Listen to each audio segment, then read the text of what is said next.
lot of my sculptural work has that element of intricacy and labour. I mean, I used to collect insects as a kid. I developed that really fine sort of hand skills at a young age, and I've always worked that way as an artist. It's just sort of continued. I love the tactility of hair. I love the feel of it and the texture of it on a purely tactile level, aside from all the metaphoric layers that come with hair, the meanings. I think about the memory that's registered in the hair, sort of metaphorically and also biologically. If you look at the lengths of hair that I'm working with, that represents years in the span of a person's life. And I've always been interested in the way memory and social memory, cultural memory, personal memory are registered in the body.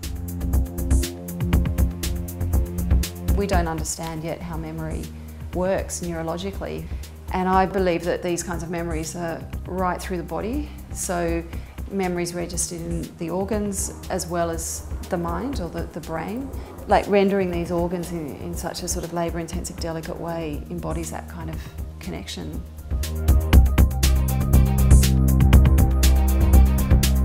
That description of lace work I thought was actually very relevant to these sculptures, because they are largely made of empty space, they're largely made of air. They have these incredibly fine lines that run through them, but it's almost like the majority of the sculpture is formed by negative space rather than by form. Because my process is very labour intensive, I have to tie each single strand of hair to the next one hundreds of times. So it was very important to have good long lengths of hair. I buy the hair from a hair dealer in London.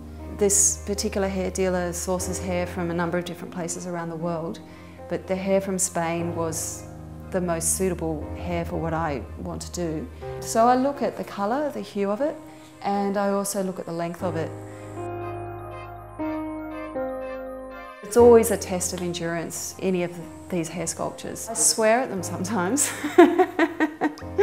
I also sort of thank them because sometimes they really work with me.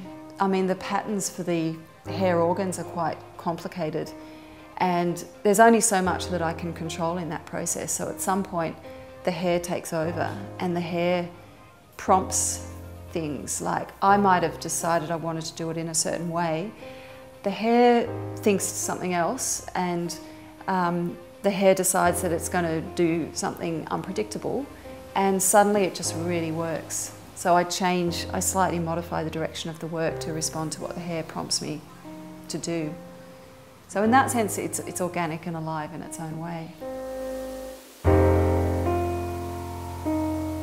When they get hung in a cabinet, which is a huge process in itself and takes hours to actually hang them, and then they're put in the place where they're going to be exhibited, and then the light comes on, there's an amazing moment where they suddenly become animated. Sometimes that's the first time I really see them properly because I'm so close to them while I'm making them.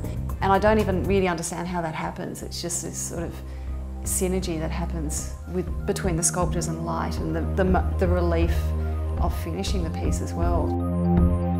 It's like something lifeless suddenly becomes alive and breathing. It's a very emotional process to finish one of these works because I invest so much of myself in them.